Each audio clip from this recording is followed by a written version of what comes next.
What if Anakin Skywalker was discovered during the Empire era? Let's explore the depths of it in the video. Tarkin sits in the observation stands as he watches the pod racing competition, but he pays little attention to the events themselves and more to the competitors. A young boy who he's heard is a rookie on the tracks. Despite that, racing seems to come naturally to him as the boy manages to overtake more experienced racers. Perhaps this is the boy he wants to find. As the track reaches the home stretch, he falls behind and his cobbled-up podracer begins to break apart. For a moment, it seems like he might crash, but somehow the boy rights himself. Sebulba can only watch in surprise as the boy overtakes him in the home stretch. Tarkin stands and gives a polite applause. As the pod race comes to a stop, he decides to make his move. Excuse me, I couldn't help but notice that amazing display. Do you have a name, boy? Anakin Skywalker. Well, young Anakin, you've shown a level of skill, control, and intuition that even veteran TIE pilots struggle with. The Empire's in sore need of your skills. The Empire? With all due respect... Tarkin. Governor Tarkin. Governor Tarkin. We aren't even Imperial citizens. We aren't even citizens. I understand. Point me to your master, and I shall make the arrangements. Governor, you are getting ahead of yourself. We haven't even agreed to your request. And why would you refuse? Would you rather your son remain here on this backwater as a slave for the rest of his life? What exactly would I be doing? You will receive formal training in piloting and serving the Empire. Shmi bites her lip, but Anakin's eyes widen in surprise at the prospect of not just freedom, but adventure and glory. His mother can see this and knows she's been trapped. Hang on. I have a condition too. I want my mother freed as well. Done. But there is one small matter to attend to. He pulls out a small device and takes a blood sample.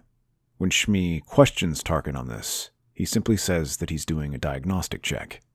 After a few moments, the device begins to beep, and he glances down. His eyes widen as he sees the midichlorian count. It's higher than he's ever seen, even higher than the Emperor's. At first, the Toydarian is furious at the idea and refuses to sell either one of them. But his demands go silent as Tarkin reaches into his belt and lays down a blaster pistol on the table. Wada's eyes widen. Suddenly, he begins complaining about all the trouble Anakin and Shmi put him through, and says he's doing him a favor by getting rid of them. The next day, Anakin stands aboard Tarkin's ship with all his belongings. But when Tarkin arrives, he is alone. The boy asks where his mother is, but the governor explains that she is not going with them, and that she has to start her own life. This doesn't satisfy the child, who continues to pester him with questions, until Tarkin turns and coldly tells him that talking will not bring his mother to him. Slowly, the boy falls quiet as they take off. When they leave, Anakin is surprised to learn he won't be attending an academy in Coruscant. Instead, he will train on Naboo by the Emperor's household. Anakin steps off the shuttle, marveling at the beauty of Naboo. It's a contrast to the rough streets of Tatooine. At the center stands a figure he immediately recognizes from HoloNet images, the Emperor. Anakin bows, but Palpatine waves a hand. There's no need for that, young one. Anakin, is it? You're finally here. I have awaited this day eagerly. He places a hand on Anakin's shoulder, guiding him away from the guards. Once they are alone, he leans in close. You possess more than just a talent for flying. I believe you have the potential to wield power beyond what most can even imagine. You may be strong in the Force. The Force? It is a mysterious power that few understand, and fewer still can harness. But those who do become powerful. You seem capable of that, and you will learn not only about the Force, but also about leadership. And for that, you will have a remarkable teacher. As they reach the palace gardens, a young woman steps forward, dressed regally in the robes of a queen. Anakin's eyes widen as he stares at her. I am Padme Amidala, Queen of Naboo. It's a pleasure to meet you, Anakin. You will learn much from Queen Amidala. She will teach you the art of diplomacy. Anakin is momentarily awestruck, but returns her smile as they shake hands. Palpatine chuckles and lets them get acquainted. As they walk, Padme speaks passionately about Naboo and her vision for peace in the galaxy. She wishes this peace to be extended all across the galaxy, so that all planets can look like Naboo. For Anakin, this paradise is everything he could have dreamed about, and readily agrees. Soon after, Anakin begins his training.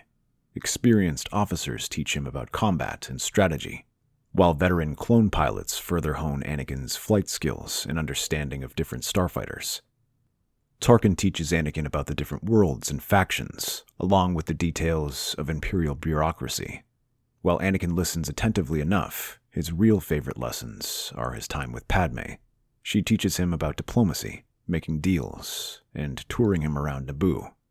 This gives him more exciting and hands-on lessons that he doesn't get from his other teachers, and more importantly, it allows him to have a companion his age he can spend time with. The more they spend time together, the further their friendship blossoms.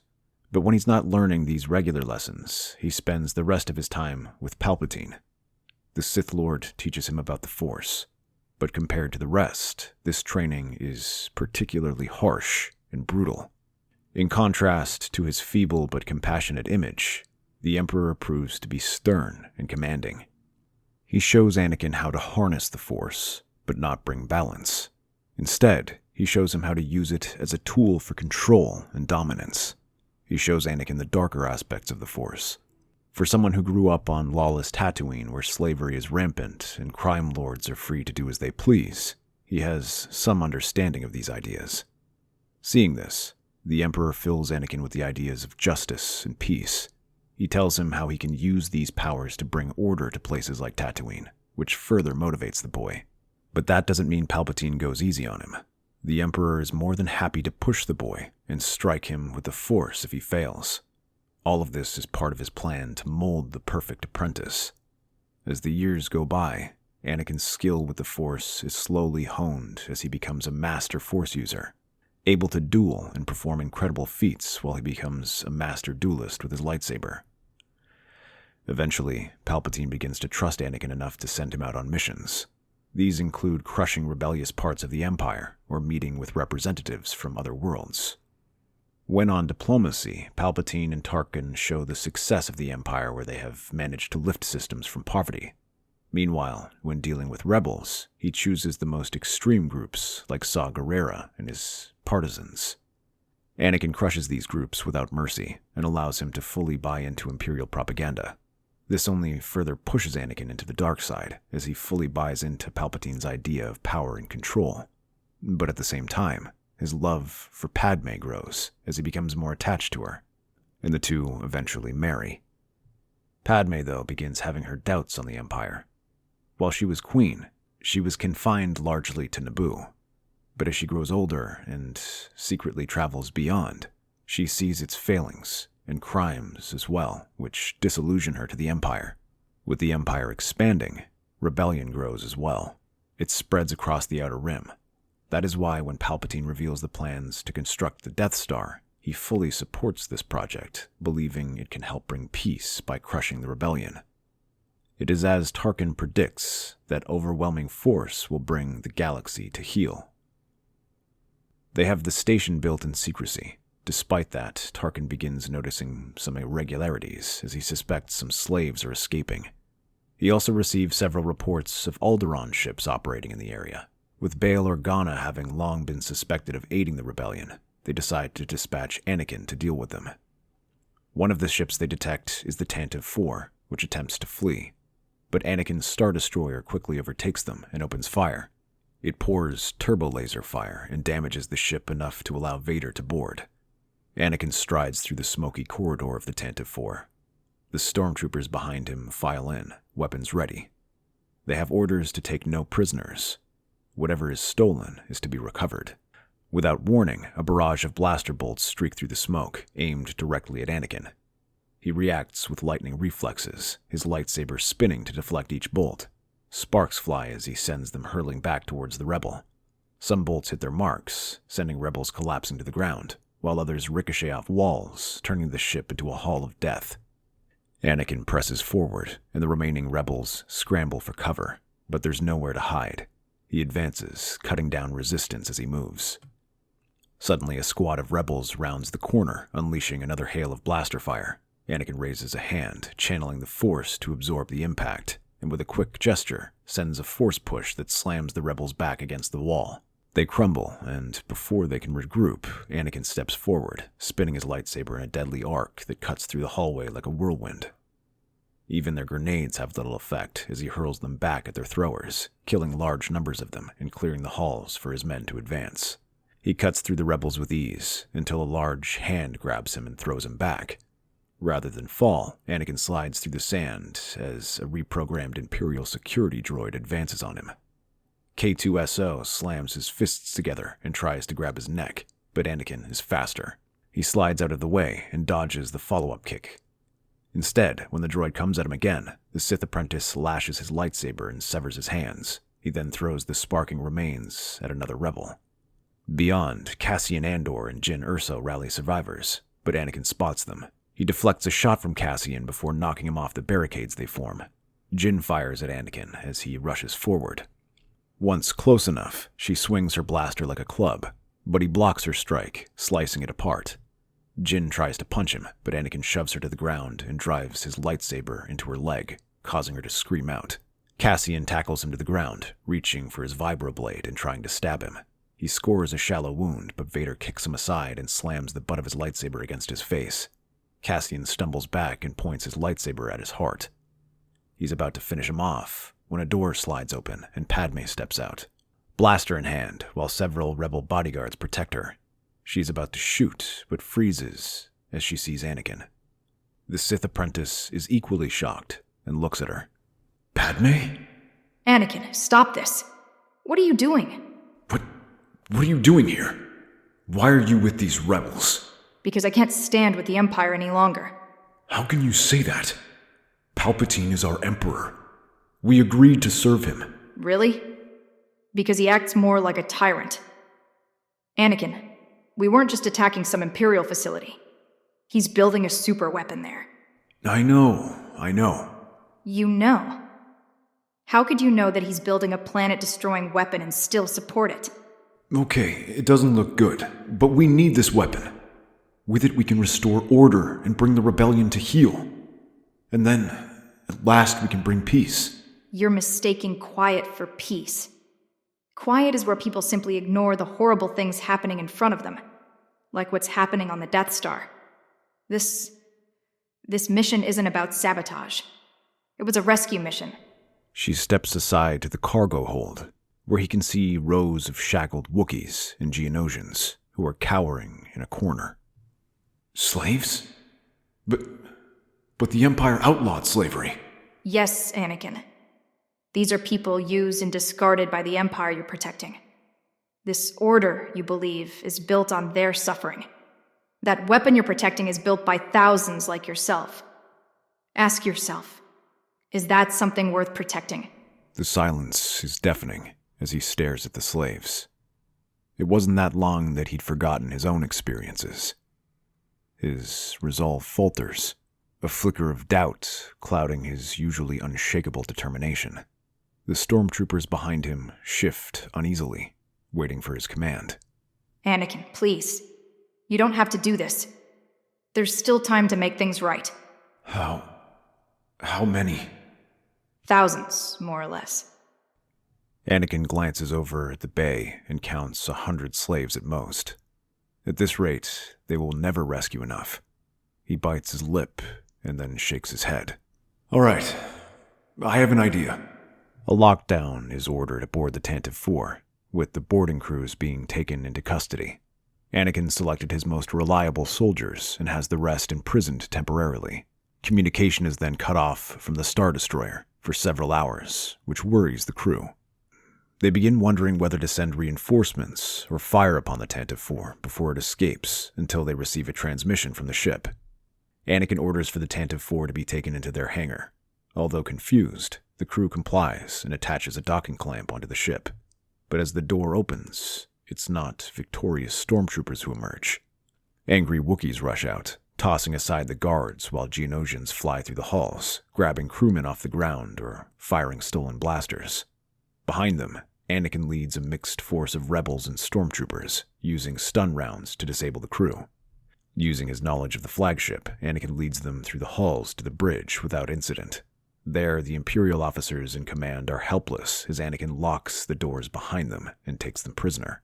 Anakin has communications cut off and orders his men to stand down. Taking a deep breath, Anakin raises his voice to the communicator. Men, for years we have fought together, seen comrades fall and pushed forward despite it all, for the promise of order and security in this galaxy. I believe that this security was now within our reach. But today, I realized how far from the truth I was. These people, these slaves, are being used to build the very weapon we've been ordered to protect. This is not peace. This is cruelty. This is oppression. We were lied to. Our Emperor has chosen to build his empire on the backs of innocents. He gestures towards the cargo hold where Padme had revealed the slaves, Wookiees and Geonosians. All around him, Imperial soldiers listen closely, their bodies tensing at this revelation and to hear their general's words. This wasn't the terrifying Darth Vader or the charismatic but distant Palpatine. This was Anakin, the general who led them from the front and shared whatever hardship his men faced. Now they stand ready, listening to what he has to say and trusting him with all their heart. A murmur ripples through the crew. Many stormtroopers look at each other, visually disturbed by his words. I will no longer stand for this. We were soldiers, not slavers. I ask you now, not as your commander, but as your fellow soldier. Stand with me. Stand with me against this injustice. After a long pause, one of the stormtroopers steps forward and salutes. Soon after, another follows, then two more. An Imperial officer joins them, followed by a squad of naval crewmen. The handful becomes dozens, and then hundreds. This then turns into thousands. Those who hesitate or refuse are quietly escorted to the holding cells. Soon after, the Star Destroyer returns to the Death Star, with much fanfare. Anakin marches down the halls, escorted by a procession of stormtroopers who escort the handful of escaped slaves and rebels. But beneath their white armor, many of those troopers are rebels, including Padme, Cassian, and Jyn. Anakin gives one last look around, nodding to Padme, who watches with a mix of admiration and concern as he breaks off and makes his way to the bridge, where Tarkin is waiting for him. Well done, Lord Skywalker. The Tantive 4 was a high-priority target. Capturing it will send a message to these so-called rebels. Yes, the ship has been secured. Although, I admit, I'm surprised at the contraband I found. I'm a bit confused. What does it matter if a few slaves escaped? A few slaves? Truthfully, their lives mean nothing to the Empire, Lord Skywalker. What matters is the image of strength. Allowing any to escape would signal weakness, and we cannot afford that. Careful, Grand Moff. You're speaking to a former slave. What makes me so different? Don't sell yourself short, Anakin. Your skills are much more valuable than operating construction equipment or welding plates.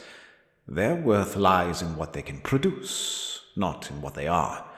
That is the order of things. Anakin's fury ignites, his restraint breaking under Tarkin's callousness. With a sudden movement, he ignites his lightsaber, the crimson blade blazing to life. The officers on the bridge scramble, panicked, but there's no escape, as the doors are sealed around him. In one fluid motion, Anakin moves through the bridge, cutting down anyone who tries to resist. The officers barely have time to cry out before his blade slices through them, their bodies collapsing to the ground. Skywalker! Have you lost your mind? No. For the first time, I'm thinking clearly, and I will not let you take these people back to bondage. Do you think a few dozen slaves are worth the Empire? More than a few. Suddenly, reports flow in of battles breaking out across the Death Star. The slaves who were moments ago helpless now go on the attack as their new allies arm them. Now they turn against their startled captors. Anakin takes this opportunity and throws Tarkin back against the seat, knocking him out as he joins his army. As stormtroopers secure the bridge, he leads a force through the facilities, cutting down anyone in their path. They search every corner, systematically clearing them of Imperials and arming new slaves.